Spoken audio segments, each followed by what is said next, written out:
ओम श्री सीतारामभ्याम नमः। जब राजा जनक जी ने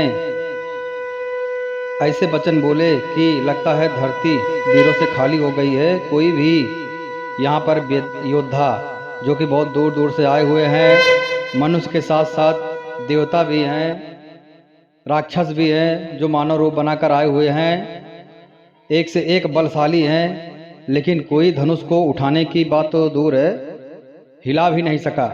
लगता है पृथ्वी वीरों से खाली हो गई है। तो लक्ष्मण जी को बहुत ज्यादा क्रोध, जब तक सूर्यवंश का एक भी कोई भी वंश है तब तक धरती वीरों से खाली नहीं हो सकती है। सुनो भानुकुल पंकज भानु, हे भानुकुल, हे सूर्यकुल वंशी कमल के रूप पंकज भानु अर्थात कमल के रूप, कहूँ स्वभाव न कछु अभिमानु। मैं स्वभावहीन से कहता हूँ, कुछ अभिमान करके मैंने नहीं कहा है। जो तुम्हारे अनुशासन पाओ, कंदुक यू ब्रह्मांड उठाओ। या मैं आपकी आज्ञा अगर मिलता है तो मैं ब्रह्मांड को गेंद की तरह उठा सकता हूँ। लक्ष्मण जी गुस्सा में बोल दिए, काचे घट जिम डारो फोरी, कहूँ मेरु मूलक जिम तोरी। कच्चे घड़े की तरह मैं फोड़ डालूं पूरे ब्रह्मांड को, और सुमेरु पर्वत को मूली की तरह तोड़ सकता हूँ। हे भगवान, आपके प्रताप की महिमा से यह बेचारा पुराना धनुष ही क्या चीज है। नाथ जान अस आयहूँ, हो कौतुक करो बिलोकहि सोऊ। ऐसा जानकर हे नाथ आज्ञा हो तो कुछ खेल करूं। उसे भी देखिए, धनुष को कमल की डंडी की तरह चढ़ाकर उसे 100 योजन तक दौड़ाकर ले जा सकता हूं। हे नाथ, आपके प्रताप के बल से धनुष को एक साधारण से फूल की तरह तोड़ सकता हूं। जो ही लक्ष्मण जी क्रोध बड़े वचन बोले कि पृथ्वी डगमगा उठी और दिशाओं के हाथी कांप गए। सभी लोग, सब राजा डर गए। सीता जी के हृदय में हर्ष हुआ और जनक जी सकुचा गए। लखन सकोप वचन जो बोले, डगमगाहि महि दिग्गज डोले। हाँ, संपूर्ण ब्रह्मांड डगमगा गया। गुर रघुपति सब मुनि मन माही, माही मुदित भये पुनि पुनि पुल काही। गुरु विश्वामित्र जी, श्री रघुनाथ जी और सब मुनि मन में प्रसन्न हो गए और बार बार पुलकित होने लगे। श्री रामचंद्र जी ने इशारे से लक्ष्मण को मना कर दिया, अब मत बोलो। प्रेम सहित और आसन पर बैठा लिया, इतना काफी है। राम ने बोला बस हो गया, इतना काफी है, इतने से काम हो जाएगा। विश्वामित्र समय शुभ जानी, बोले अति स्नेहमय बानी। तब गुरु विश्वामित्र जी ने अत्यंत शुभ समय जान करके मधुर वाणी से श्री रामचंद्र जी से बोला कि शिव जी का धनुष अब तोड़ने का वक्त आ गया है, आप तोड़िए और जनक का जो संताप है, जिसका उनको दुख हो रहा है, वो दुख दूर कीजिए, क्योंकि आप ही दुख दूर करने में समर्थ हैं। गुरु के वचन सुन करके श्री रामचंद्र जी ने चरणों में सिर नवाया।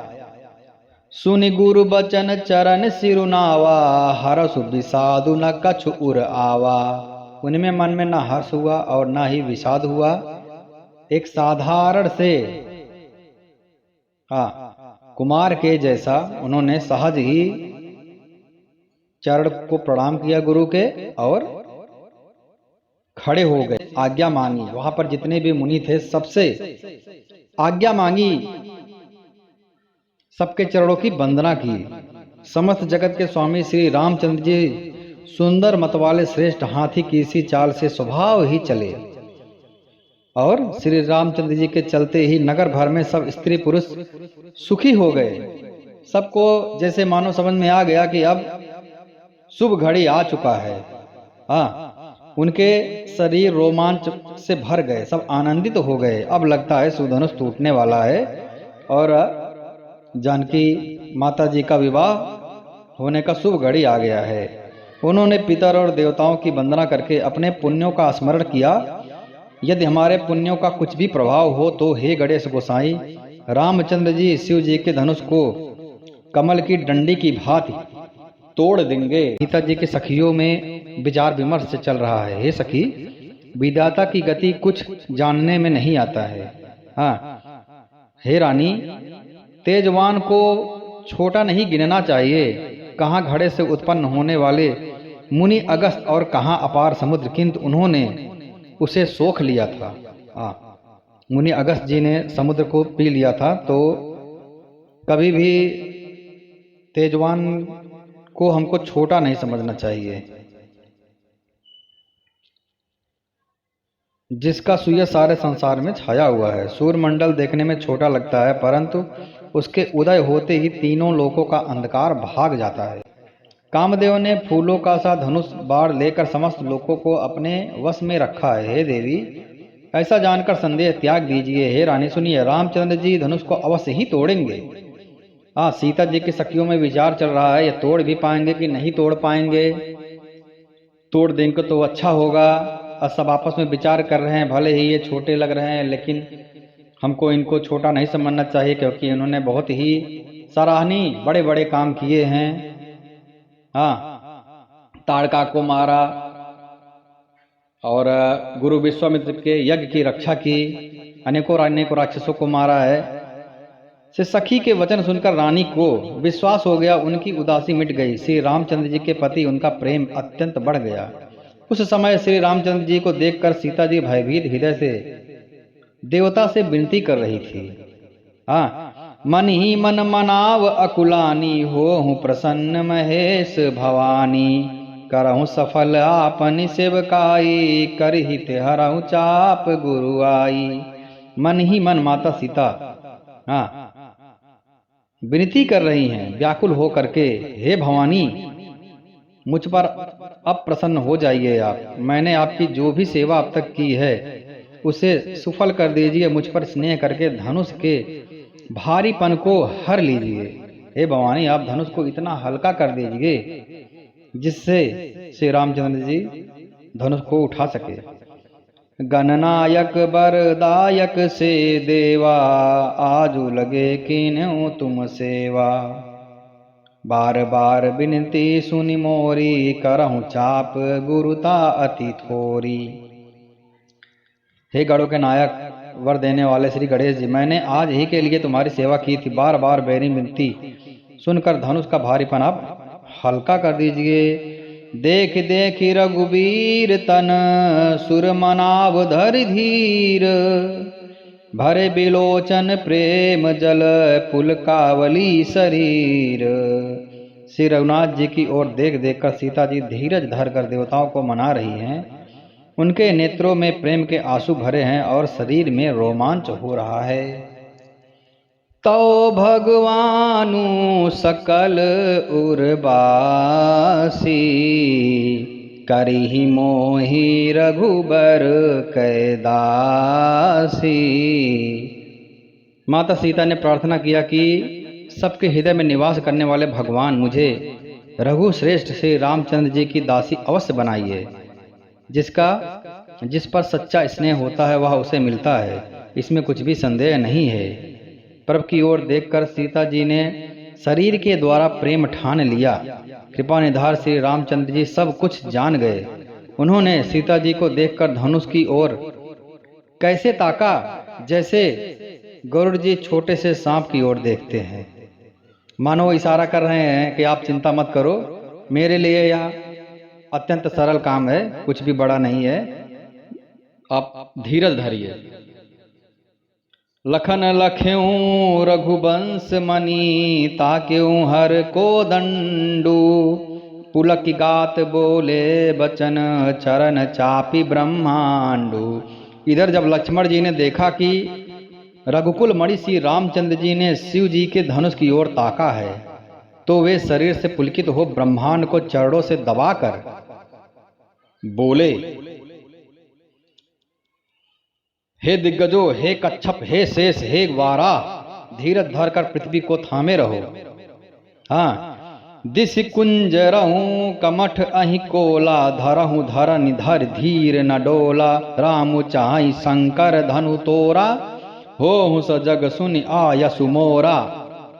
लक्ष्मण जी मानो बोल रहे हैं कि अभी शिवधनुष उठाएंगे तो धरती डगमगा जाएगी। तो सबको सावधान कर रहे हैं, हे कच्छपो, हे शेषनाग, हे बाराह, धीरज धरकर पृथ्वी को थामे रहो जिसमें यह हिलने ना पावे। श्री रामचंद्र जी शिव जी के धनुष को तोड़ना चाहते हैं, मेरी आज्ञा सुनकर सब सावधान हो जाओ। गुरहि प्रणामु मनहि मन कीना, अति लाघव उठाई धनुलीना। श्री रामचंद्र जी मन ही मन में गुरु को प्रणाम करके बहुत ही फुर्तीले से धनुष को उठा लिया। जब उन्हें हाथ में लिया तब वह धनुष बिजली की सी चमका और फिर आकाश में मंडल जैसा मंडलाकार हो गया। लेते चढ़ाते जोर से खींचते हुए किसी ने नहीं देखा। इतनी फुर्तीले ढंग से श्री रामचंद्र ने धनुष उठाया और उसको लिया और चढ़ाया। कब खींचा किसी को दिखाई ही नहीं दिया। सबने श्री रामचंद्र जी को धनुष खींचे खड़ा देखा। उसी क्षण श्री रामचंद्र जी ने धनुष को बीच में तोड़ डाला। भयंकर कठोर ध्वनि हुई और संपूर्ण लोक भर गए। संपूर्ण ब्रह्मांड में ध्वनि गूंज उठी। श्री राम रूपी पूर्ण चंद्र को देख करके फुलकावली भरे बनने लगी। आकाश में बड़े जोर से नगाड़े बजने लगे। देवांगनाएं गान करने लगी। ब्रह्मा आदि देवता, सिद्ध और मुनीश्वर लोग प्रभु की प्रशंसा कर रहे हैं और आशीर्वाद दे रहे हैं और उनके ऊपर रंग बिरंगे फूल बरसा रहे हैं। सारे ब्रह्मांड में जय जयकार की ध्वनि छा गई, जिसमें धनुष टूटने की ध्वनि जान ही नहीं पड़ती थी। जहाँ तहाँ स्त्री पुरुष प्रसन्न होकर श्री रामचंद्र जी ने शिव जी के भारी धनुष को तोड़ डाला, ऐसा बात कर रहे थे। चतुर सखी लखी कहा बुझाई, पहिरावहु जयमाल सुहाई। जयमाल पहनाने का वक्त आ गया तो माता सीता अपनी सखियों के साथ श्री रामचंद्र जी के पास धीरे धीरे सकुचाते सकुचाते जा रही हैं। और जब पहुंचती हैं श्री रामचंद्र जी के पास तो उनकी एक सखी ने बोला कि अब आप जयमाल पहना दीजिए। तो चतुर सखी ने यह दशा देखकर समझ लिया और सुहावनी जयमाला पहनाओ ऐसा बोल दिया। क्योंकि माता सीता सकुचा भी रही थी कि हृदय पर जयमाला देखकर देवता फूल बरसाने लगे। समस्त राजागण इस प्रकार सकुचा गए मानो सूर्य को देख करके कूदों का समूह सिकुड़ गया हो। मही पाताल नाक जसु व्यापा, राम बरी सिय भंज हूँ चापा। तो ये यश जो है श्री रामचंद्र जी ने शिवधनुष तोड़ दिया, या यश पृथ्वी पाताल स्वर्ग तीनों लोकों में फैल गया कि श्री रामचंद्र जी ने शिवधनुष तोड़ दिया है, सीता जी का वरण कर लिया है। नगर के नर नारी आरती कर रहे हैं और अपनी पूजी और हैसियत को भुला करके सामर्थ्य से अधिक न्यौछावर कर रहे हैं। गौतम जी की श्री अहिल्या की गति का स्मरण करके सीता जी श्री रामचंद्र जी के चरणों को हाथों से स्पर्श नहीं कर रही हैं। सीता जी की अलौकिक प्रीति जानकर रघुकुल मणि श्री रामचंद्र जी मन में हंसे कि प्रभु के चरण की महिमा बहुत ही निराली है। पत्थर तो नारी हो गई, पता चला मैं नारी और पत्थर हो जाऊं तो क्या होगा। उसी समय परशुराम जी का आगमन हुआ। परशुराम जी का भयानक वेश देख करके सब राजा भय से व्याकुल होकर खड़े हो गए। अब पहले सब आसन पर बैठे थे, जैसे ही परशुराम जी आए सारे राजा भय से खड़े हो गए और अपने पिता सहित अपना नाम ले करके दंडवत प्रणाम करने लगे। जय सुभाय चित वहीं हित जानो, सो जानहि जनु आई खुटानी। जनक बहोर आई सिरुनावा, सीय बोलाई प्रणाम करावा। जनक जी ने भी सीता जी को बुलाया और प्रणाम करवाया।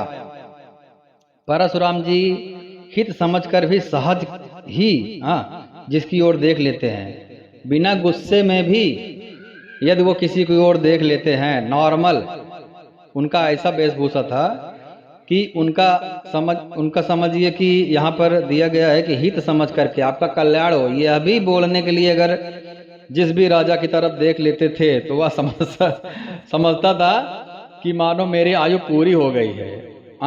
फिर जनक जी ने आकर सिर नवाया और सीता जी को बुलाकर प्रणाम करवाया। आशीष दीन सखी हरसानी, निज समाज लय गई सयानी। परशुराम जी ने सीता जी को आशीर्वाद दिया। सखिया हर्षित हुई और वहां अधिक देर ठहरना उचित नहीं है ऐसा समझ करके वहां से गईं। फिर विश्वामित्र जी आकर मिले। उन्होंने दोनों भाइयों को लेकर उनके चरण कमलों पर प्रणाम किया। विश्वामित्र जी ने कहा, राम उलखन दशरथ के ठोटा, दीन अशेष देख भल जोटा। ये राम और लक्ष्मण जी हैं और राजा दशरथ के पुत्र हैं। उनकी सुंदर जोड़ी देखकर परशुराम जी ने आशीर्वाद दिया। कामदेव की भी मद को छुड़ाने वाले श्री रामचंद्र जी के अपार रूप को देख करके उनके नेत्र स्तंभित हो गए। बहुर बिलो की विदेह सन, कहूँ काह अति भीर, पूछत जान अजान जिम व्यापे कोप शरीर। फिर सब देख करके जानते हुए भी अनजान की तरह जनक जी से पूछते हैं कि कहो यह बड़ी भारी भीड़ कैसी है। उनके शरीर में क्रोध सा छा गया, जिस कारण सब राजा आए थे। राजा जनक ने सब समाचार का सुनाया। जनक जी के वचन सुन करके परशुराम जी ने दूसरी ओर देखा तो धनुष के टुकड़े पृथ्वी पर पड़े हुए दिखाई दिए। अत्यंत क्रोध में भर करके वे कठोर वचन बोले। अतिरिक्त बोले वचन कठोरा, कहां जड़ जनक धनुष कै तोड़ा। हे मूर्ख जनक, बताओ धनुष किसने तोड़ा है, उसे शीघ्र दिखाओ, नहीं तो जहां तक तुम्हारा राज्य है वहां तक मैं पृथ्वी को पलट दूंगा। क्रोधित हो गए। जनक जी को डर लग गया कहीं कुछ अनुचित ना हो जाए। उसी डर के नाते कुछ बोल नहीं पा रहे थे, उत्तर नहीं दे रहे थे। अति डरु उतरु देत नृप नाही। हाँ, अति डरु, बहुत डर गए। उतरु देत, उत्तर ही नहीं दे पा रहे हैं। कुटिल भूप हर से मन माही। यह देख करके कुटिल राजा मन में बहुत प्रसन्न हो गए। देवता मुनि नाग नगर के स्त्री पुरुष सभी सोच करने लगे कि सबके हृदय में बड़ा भय है। सीता जी की माता मन में पछता रही है कि हाय विधाता ने अब बनी बनाई बात लगता है बिगाड़ देगी। परशुराम जी का स्वभाव सुनकर सीता जी को आधा क्षण भी कल्प के समान बीतने लगा। सीता जी भी परेशान हो गई कि पता नहीं क्या विधाता ने लिखा है। तब श्री रामचंद्र जी सब लोगों को भयभीत देख करके सीता जी को डरी हुई जान करके हर्ष हृदय से बोले, नाथ शंभु धनु भंजनियारा होई है कहूँ एक दास तुम्हारा। हे नाथ, शिव जी के धनुष को तोड़ने वाला आपका कोई एक दास ही हो सकता है। क्या आज्ञा है, मुझसे क्यों नहीं कहते आप।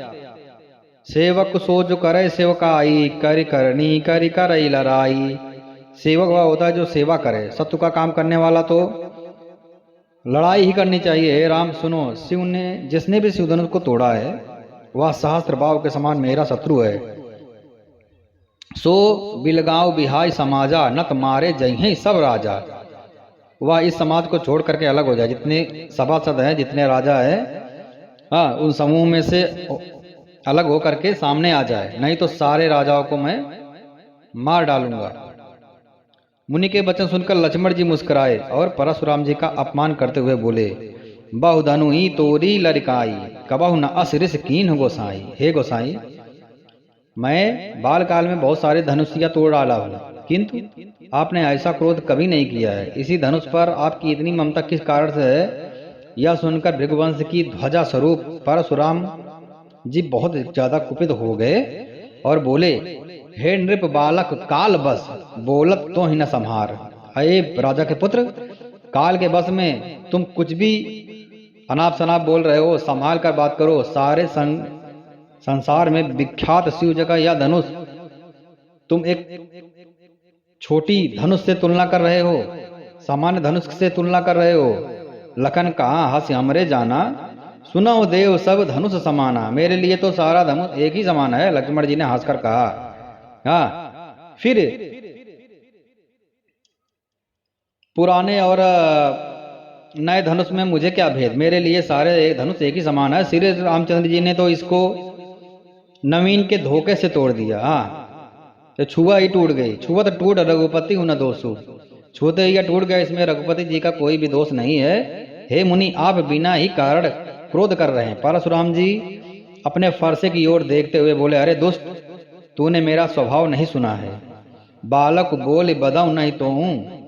मैं बालक जानकर अब तक तुमको क्षमा किया, तुम्हारा वध नहीं किया। अरे मूर्ख, क्या तू मुझे एक मुनि ही जान रहा है? मैं बाल ब्रह्मचारी और अत्यंत क्रोधी, बाल ब्रह्मचारी अति क्रोधी, विश्वविदित क्षत्रिय कुल द्रोही। मैं क्षत्रिय कुल नाशक हूँ और भुज बल भूमि भूप बिन कोई कीन्ही, विपुल बार मह देव ही दीन्ही। अपनी भुजाओं के बल से मैंने पृथ्वी को राजाओं से रहित कर दिया है। और बहुत बार मैंने सारे ब्राह्मणों को दे डाला है, दान में दे दिया है पृथ्वी को। हे राजकुमार, सहस्त्रबाहु की भुजाओं को काटने वाले मेरे इस फरसे को देख। मात पिता ही जन सोच बस, करसी महिष किशोर, गर्भा के अर्भद दनल, परसु मोर अति घोर। अरे राजा के बालक, तू अपने माता पिता को सोच के बस न कर। ऐसा मेरा फरसा बहुत बड़ा भयानक हैया है, गर्भों के बच्चों का भी नाश करता है।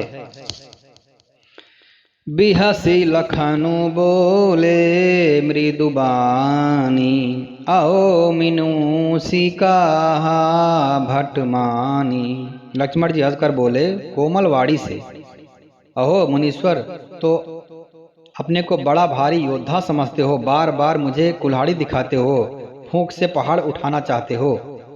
यहाँ कोई कुमड़ की बतिया नहीं है जो तर्जनी उंगली को देख करके मर जाएगी। यहाँ कुम्हड़ बतिया को नाई, जे तर्जनी देख मर जाए। कुठार और धनुष बाण देख कर ही मैंने कुछ अभिमान सहित कहा है। राजागण इस प्रकार सकुचा गए मानो सूर्य को देख करके कूदों का समूह सिकुड़ गया हो।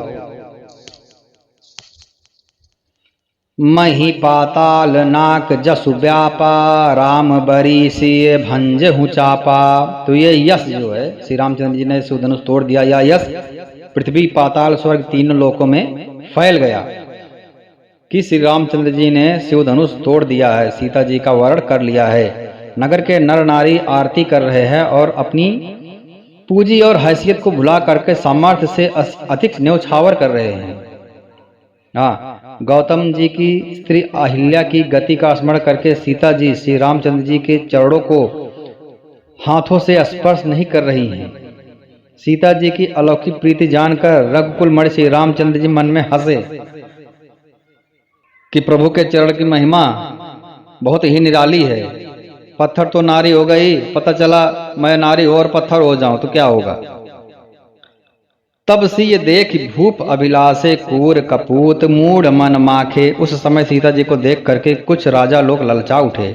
वे दुष्ट कपूत और मूढ़ राजा मन में बहुत मततमाय और अभागे उठकर कवच पहनकर जहां तहां गाल बजाने लगे।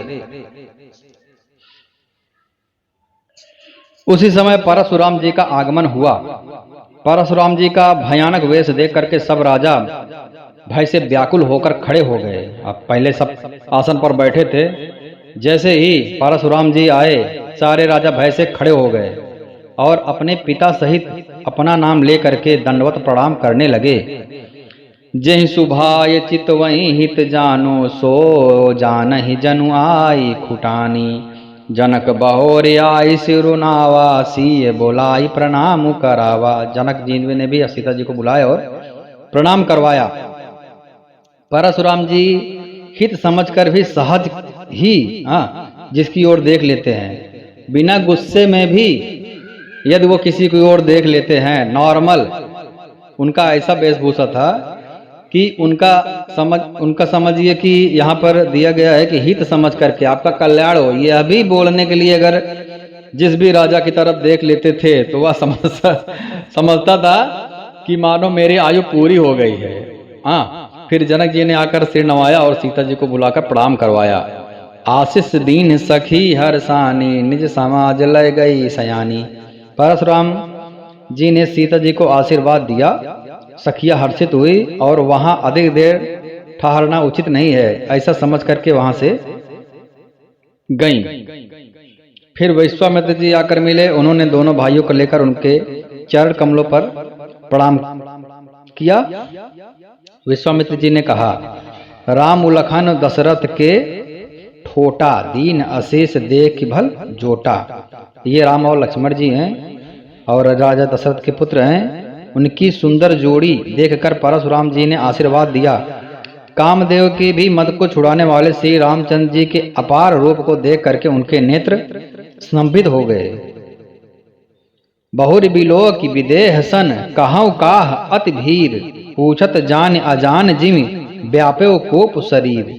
फिर सब देख करके जानते हुए भी अनजान की तरह जनक जी से पूछते हैं कि कहो यह बड़ी भारी भीड़ कैसी है।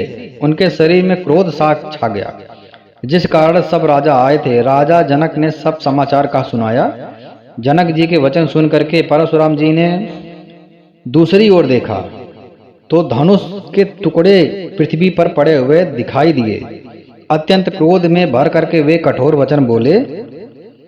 अतिरिस बोले वचन कठोरा, कहाऊ जड़ जनक धनुष कै तोड़ा। हे मूर्ख जनक, बताओ धनुष किसने तोड़ा है, उसे शीघ्र दिखाओ, नहीं तो जहां तक तुम्हारा राज्य है वहां तक मैं पृथ्वी को पलट दूंगा। क्रोधित हो गए। जनक जी को डर लग गया कहीं कुछ अनुचित न हो जाए। उसी डर के नाते कुछ बोल नहीं पा रहे थे, उत्तर नहीं दे रहे थे। अति डरु उतरु देत नृप नाही। हाँ, अति डरु, बहुत डर गए। उतरु देत, उत्तर ही नहीं दे पा रहे हैं। कुटिल भूप हर से मन माही। यह देख करके कुटिल राजा मन में बहुत प्रसन्न हो गए। देवता मुनि नाग नगर के स्त्री पुरुष सभी सोच करने लगे कि सबके हृदय में बड़ा भय है। सीता जी की माता मन में पछता रही है कि हाय विधाता ने अब बनी बनाई बात लगता है बिगाड़ देगी। परशुराम जी का स्वभाव सुनकर सीता जी को आधा क्षण भी कल्प के समान बीतने लगा। सीता जी भी परेशान हो गई कि पता नहीं क्या विधाता ने लिखा है। तब श्री रामचंद्र जी सब लोगों को भयभीत देख करके सीता जी को डरी हुई जान करके हर्ष हृदय से बोले, नाथ शंभु धनु भंजनी आरा होई है कोहुए के दास तुम्हारा। हे नाथ, शिव जी के धनुष को तोड़ने वाला आपका कोई एक दास ही हो सकता है। क्या आज्ञा है, मुझसे क्यों नहीं कहते आप। सेवक सो जो करे सेवकाई, करी करनी करी करई लड़ाई। सेवक वह होता है जो सेवा करे, शत्रु का काम करने वाला तो लड़ाई ही करनी चाहिए। हे राम सुनो, शिव ने जिसने भी शिव धनुष को तोड़ा है वह सहस्त्र बाव के समान मेरा शत्रु है। सो बिलगांव बिहाई समाजा, नत मारे जय सब राजा। वह इस समाज को छोड़ करके अलग हो जाए। जितने सभासद हैं, जितने राजा हैं, हाँ, उन समूह में से अलग होकर के सामने आ जाए, नहीं तो सारे राजाओं को मैं मार डालूंगा। मुनि के वचन सुनकर लक्ष्मण जी मुस्कुराए और परशुराम जी का अपमान करते हुए बोले, बहु धनु ही तोरी लड़काई, कबहु न असरिस कीन गोसाई। हे गोसाई, मैं बाल काल में बहुत सारे धनुषिया तोड़ डाला हूँ, किंतु आपने ऐसा क्रोध कभी नहीं किया है। इसी धनुष पर आपकी इतनी ममता किस कारण से है, यह सुनकर भृगुवंश की ध्वजा स्वरूप परशुराम जी बहुत ज्यादा कुपित हो गए और बोले, हे नृप बालक काल बस, बोलत तो ही न संहार। अये राजा के पुत्र, काल के बस में तुम कुछ भी अनाप शनाप बोल रहे हो, संभाल कर बात करो। सारे संसार में विख्यात शिव जी का यह धनुष तुम एक छोटी धनुष से तुलना कर रहे हो, सामान्य धनुष से तुलना कर रहे हो। लखन कहा हंस हमरे जाना, सुनो देव सब धनुष समाना। मेरे लिए तो सारा धनुष एक ही समान है, लक्ष्मण जी ने हंसकर कहा। हाँ, फिर पुराने और नए धनुष में मुझे क्या भेद, मेरे लिए सारे धनुष एक ही समान है। श्री रामचंद्र जी ने तो इसको नवीन के धोखे से तोड़ दिया। हाँ, तो छुआ ही टूट गई। छुआ तो टूट, रघुपति हूं न दोषु। छूते ही टूट गया, इसमें रघुपति जी का कोई भी दोष नहीं है। हे मुनि, आप बिना ही कारण क्रोध कर रहे हैं। परशुराम जी अपने फरसे की ओर देखते हुए बोले, अरे दुष्ट, तूने मेरा स्वभाव नहीं सुना है। बालक बोले बदाऊं नहीं तो हूं। मैं बालक जानकर अब तक तुमको क्षमा किया, तुम्हारा वध नहीं किया। अरे मूर्ख, क्या तू मुझे एक मुनि ही जान रहा है? मैं बाल ब्रह्मचारी और अत्यंत क्रोधी, बाल ब्रह्मचारी अति क्रोधी, विश्व विदित क्षत्रिय कुल द्रोही। मैं क्षत्रिय कुल नाशक हूँ और भुज बल भूमि भूपि बिन कोई कीन्ही, विपुल बार मह देव ही दीन्ही। अपनी भुजाओं के बल से मैंने पृथ्वी को राजाओं से रहित कर दिया है। और बहुत बार मैंने सारे ब्राह्मणों को दे डाला है, दान में दे दिया है पृथ्वी को। हे राजकुमार, सहस्त्रबाहु की भुजाओं को काटने वाले मेरे इस फरसे को देख। मात पिता ही जन सोच बस, करसी महिष किशोर, गर्भा के अर्भद दनल, परसु मोर अति घोर। अरे राजा के बालक, तू अपने माता पिता को सोच के बस न कर, ऐसा मेरा फरसा बहुत बड़ा भयानक है। यह गर्भों के बच्चों का भी नाश करता है। बिहसी लखनु बोले मृदुबानी, आओ मिनूसी कहा भटमानी। लक्ष्मण जी हंसकर बोले कोमल वाणी से, अहो मुनीश्वर, तो अपने को बड़ा भारी योद्धा समझते हो, बार बार मुझे कुल्हाड़ी दिखाते हो, फूंक से पहाड़ उठाना चाहते हो। यहाँ कोई कुमड़ की बतिया नहीं है जो तर्जनी उंगली को देख करके मर जाएगी। यहाँ कुमड़ बतिया को नाई, जे तर्जनी देख मर जाए। कुठार और धनुष बाण देख कर ही मैंने कुछ अभिमान सहित कहा है। भृगवंशी समझकर और यज्ञोपवीत देख कर तो जो कुछ आप कहते हैं उसे मैं क्रोध को रोक कर सह लेता हूँ। देवता, ब्राह्मण, भगवान के भक्त और गौ, इन पर हमारे कुल में वीरता नहीं दिखाई जाती। लक्ष्मण जी ने कहा, क्योंकि इन्हें मारने से लगता है पाप और इनसे हार जाने पर अपकीर्ति होती है, इसलिए आप मारे तो भी आपके पैर ही पड़ना चाहिए। आपका एक एक वचन ही करोड़ों वज्रों के समान है। धनुष बाण और कुठार तो आप व्यर्थ ही धारण करते हैं। कौशिक सुनऊ मंद यऊ बालक, कुटिल काल बस निज कुल घालक। हे विश्वामित्र जी सुनो, यह बालक बहुत ही कुबुद्धि और कुटिल है। काल के वश होकर के यह अपने कुल का घातक बना रहा है। यह सूर्यवंशी पूर्णचंद्र का कलंक है। यह बिल्कुल उदंड, मूर्ख और निडर है। अभी क्षण भर में यह काल का ग्रास हो जाएगा। मैं पुकार कर कह देता हूँ, फिर मुझे कोई दोष मत देना। तुम इसे बचाना चाहते हो तो हमारा प्रताप, बल और क्रोध बतला करके इसे मना कर दो। लक्ष्मण जी ने कहा, हे मुनि, आपका यश आपके रहते दूसरा और कौन वर्णन कर सकता है। हाँ, कठोर वचन सुनते ही परशुराम जी ने अपने भयानक फरसे को सुधार कर हाथ में ले लिया। अब लोग मुझे दोष न दे, यह कड़वा बोलने वाला बालक निश्चय ही मारे जाने योग्य है। इसे बालक देखकर मैंने बहुत ही बचाया, पर यह अब सचमुच मरने के ही योग्य है। तब गुरु विश्वामित्र जी ने कहा कि आप इनका अपराध क्षमा कर दीजिए। बालकों के दोष और गुणों को साधु लोग नहीं गिनते हैं। परशुराम जी से बोले कि तीखी धार का कुठार मैं, दया रहित और क्रोधी और गुरुद्रोही और अपराधी मेरे सामने है। उतर दे छोड़ो बिन मोरे, केवल कौशिक शील तुम्हारे। उतर दे रहा, इतने पर भी मैं इसे बिना मारे छोड़ रहा हूँ। सो हे विश्वामित्र, तुम्हारे प्रेम से, नहीं तो इसे इस कठोर कुठार से काट कर थोड़े ही परिश्रम से गुरु से ऋण कर देता मैं। विश्वामित्र जी ने हृदय में हंसकर कहा, मुनि को हरा सूझ रहा है। हाँ, किंतु लक्ष्मण जी ने कहे, मुनि, आपके शील को कौन नहीं जानता, वह संसार भर में प्रसिद्ध है। माता पिता तो अच्छी तरह उऋण हो ही गए हैं, अब गुरु का ऋण रहा है जिसका जीव में बड़ा सोच लगा है। सुन कटु बचन कुठार सुधारा, हाय हाय सब सभा पुकारा।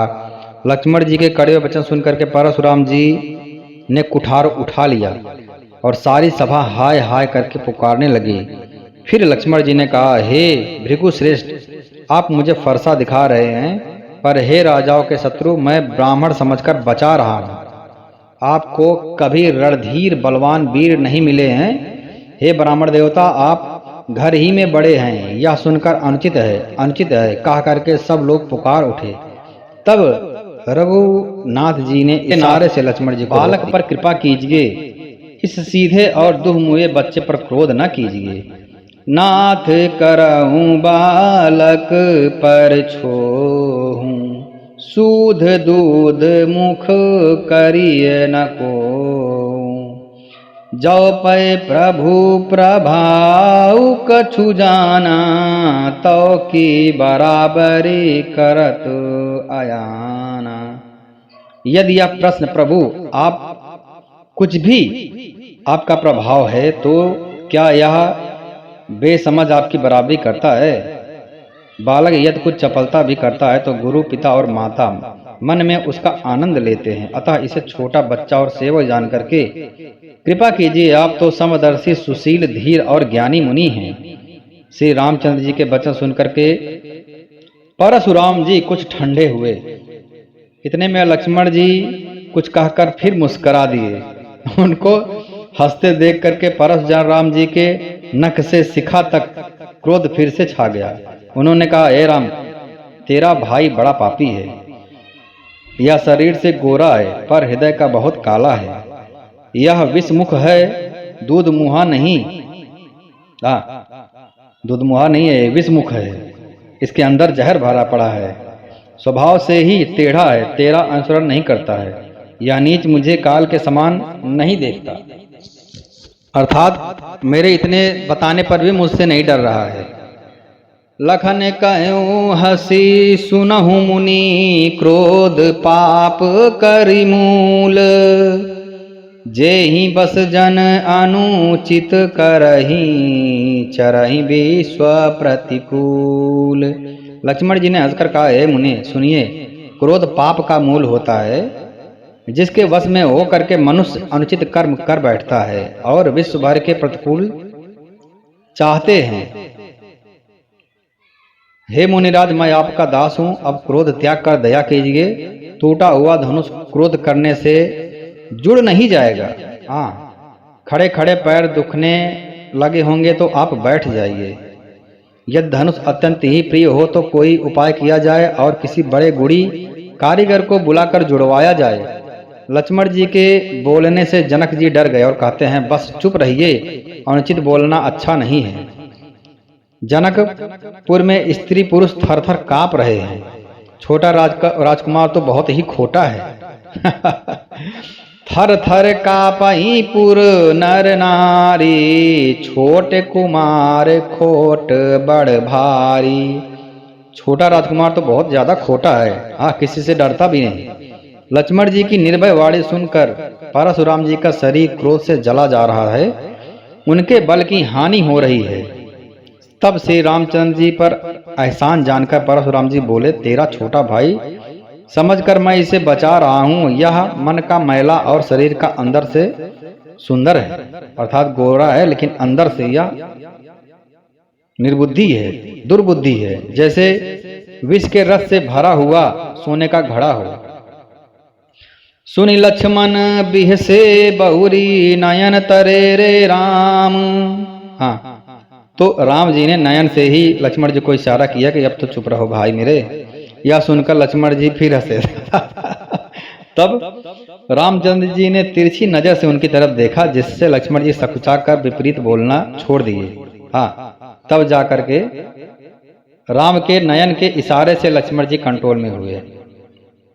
हाँ, गुरु जी के पास चले गए, अपने गुरु जी के पास चले गए। श्री रामचंद्र जी दोनों हाथ जोड़कर अत्यंत विनय के साथ कोमल और शीतल वाणी से बोले, हे नाथ सुनिए, आप तो स्वभाव से ही सुजान हैं।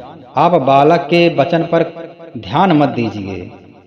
हाँ, बालक का तो स्वभाव ही होता है इस तरीके की चंचलता। हाँ, संत जन इसे कभी दोष नहीं लगाते।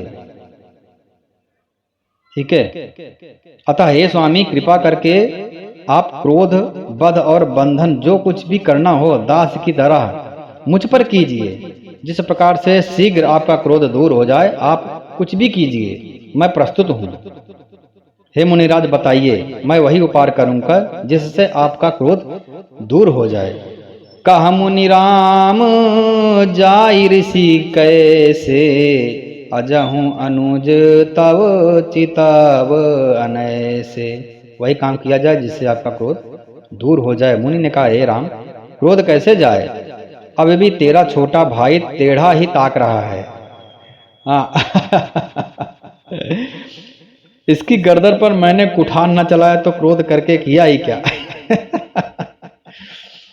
गर्बर सवही अवनिप रमनी, सुनि कुठार गति घोर।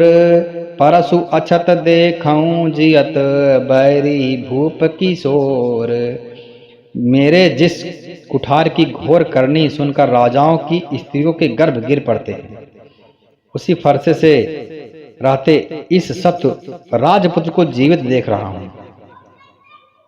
हाथ चलता नहीं, क्रोध में छाती जली जाती है। राजाओं का घातक या कुठार भी कुंठित हो गया, विधाता विपरीत हो गया है। इससे मेरा स्वभाव बदल गया है, नहीं तो भला मेरे हृदय में किसी समय भी कृपा नहीं है। ऐसी भगवान की लीला ही हो गई। परम ब्रह्म की इच्छा ही है कि इतना क्रोधित होने के बावजूद भी परशुराम जी से अभी तक यह बचा हुआ है। यह एक अनहोनी है, नहीं तो सूरज पश्चिम में उग सकता है, लेकिन परशुराम जी के क्रोध से कोई बच जाए यह संभव ही नहीं है। जैसे तुलसीदास जी ने पहले ही लिखा कि परशुराम जी नॉर्मल अवस्था में भी यदि किसी राजा की तरफ देख लेते हैं तो वह राजा समझ जाता है कि लगता है मेरा समय पूरा हो गया है, मेरा जीवन काल हो चुका है। तो इस तरीके से थे राजा। आगे कहते हैं परशुराम जी, इसको शीघ्र ही मेरे आंखों से दूर कर दो। हाँ, मेरे आंखों से इसको ओझल करो। यह राजपुत्र देखने में छोटा है पर है बहुत बड़ा खोटा। लक्ष्मण जी हंसकर मन ही मन में कहा, आंख मूंद लीजिए, आपको मैं फिर दिखाई नहीं दूंगा। परशुराम तब राम प्रति बोले उर अति क्रोधु, शंभु सरासन तोरि सठ करसी हमारे प्रबोधु। तब परशुराम जी हृदय में अत्यंत क्रोधित होकर के श्री रामचंद्र जी से बोले, अरे सठ, तू शिव जी का धनुष तोड़ करके उल्टा हम ही को ज्ञान सिखा रहा है। तेरा यह भाई तेरी ही सहमति से कट वचन बोलता है और तू छल से हाथ जोड़ करके विनय करता है। या तो युद्ध में मेरा संतोष कर, नहीं तो राम कहलाना छोड़ दे। अरे शिवदोही, छल त्याग करके मुझसे युद्ध कर, नहीं तो भाई सहित मैं तुझे मार डालूंगा। इस प्रकार परशुराम जी कुठार उठाए और बक रहे हैं, बोलते जा रहे हैं। श्री रामचंद्र जी सिर झुकाए हुए मन ही मन मुस्कुरा रहे हैं। लक्ष्मण का क्रोध मुझ पर करते हैं, कहीं कहीं सीधेपन में भी बड़ा दोष होता है। टेढ़ा जान करके सब लोग किसी की भी वंदना करते हैं, टेढ़े चंद्रमा को राव भी नहीं ग्रसता। रामचंद्र जी ने कहा, हे मुनीश्वर, क्रोध छोड़िए, आपके हाथ में कुठार है और मेरा यह सिर आगे है। जिस प्रकार आपका क्रोध जाए, हे स्वामी, वही कीजिए, मुझे अपना अनुचर दास ही जानिए। हे ब्राह्मण सेठ, क्रोध का त्याग कीजिए। आपका वेश देखकर ही बालक ने कुछ कह डाला है, वास्तव में उसका भी कोई दोष नहीं है। आपको कुठार बाढ़ धनुष धारण किए हुए हैं और वीर समझकर बालक को क्रोध आ गया। वह आपका नाम तो जानता था पर उसने आपको पहचाना नहीं। आप मुनि की तरह आते तो हे स्वामी, बालक आपके चढ़ की धूल सिर पर रखता। अनजाने की धूल को क्षमा कर दीजिए। हाँ, अनजाने की जो भी लक्ष्मण जी ने जो भी मूर्खता किया हुआ है, इसको ये भूल को आप क्षमा कर दीजिए। ब्राह्मणों के हृदय में बहुत अधिक दया होती है, इसलिए आप क्षमा प्रदान कीजिए। हे नाथ, हमारी आपकी बराबरी कैसे हो सकती है, कहिए ना। कहाँ चरण आपका मस्तक और कहाँ मेरा राम मात्र एक छोटा सा नाम है, और कहाँ आपका परशुराम एक बड़ा नाम है। बहुत ही महत्वपूर्ण यहाँ पर गुण के बारे में बताया गया है। श्री रामचंद्र जी के पास कितने गुण हैं और परशुराम जी के पास कैसे गुण है। देव एक गुण धनुष हमारे, नव गुण परम पुनीत तुम्हारे। हे देव, हमारे तो एक ही गुण है, हाँ, धनुष, और आपके आप तो परम पवित्र है। हे नाथ, हमारी आपकी बराबरी कैसे हो सकती, कहिए ना। कहाँ चढ़ा और छोटा सा नाम, कहाँ है परशुराम बड़ा। तो रामचंद्र जी ने बोला, हमारा तो एक ही गुण है और आपके परम पवित्र सम धनुष गुण है, और आपके परम पवित्र सम दम तप शौच क्षमा सरलता ज्ञान विज्ञान और आस्तिकता, ये 9 गुण हैं। हम तो सब प्रकार से आपसे हारे हैं। हे विप्र, हमारे अपराधों को क्षमा कीजिए। भगवान राम ने कहा, देवता दैत्य राजा या बहुत बड़ा योद्धा हो, चाहे जो भी हो, यदि हमको रण में ललकारता है तो हमारा कर्तव्य बन जाता है कि हम उससे युद्ध करेंगे। क्षत्रिय का यही धर्म होता है। हाँ, नहीं तो वह कुल पर कलंक है। मैं स्वभाव से ही कहता हूँ, कुल की प्रशंसा करके नहीं, कि रघुवंशी रण में काल से भी नहीं डरते हैं। विप्र वंश कै अस प्रभुताई, अभय होई जो तुम्हें डराई। ब्राह्मण वंश की ऐसी ही प्रभुता है कि जो आपसे डरता है वह सबसे निर्भय हो जाता है। श्री रघुनाथ जी के कोमल और रहस्यपूर्ण वचन सुनकर के परशुराम जी के बुद्धि के पर्दे खुल गए। श्री परशुराम जी ने लक्ष्मी राम से कहा, हे लक्ष्मीपति, धनुष को हाथ में लो। राम रमापति धनु ले खैचहु मिटाए मोर संदेहू। राम रमापति कर धन ले हूँ खैचहु मिटाए मोर संदेहू। हे राम, हे लक्ष्मीपति, धनुष को हाथ में लो।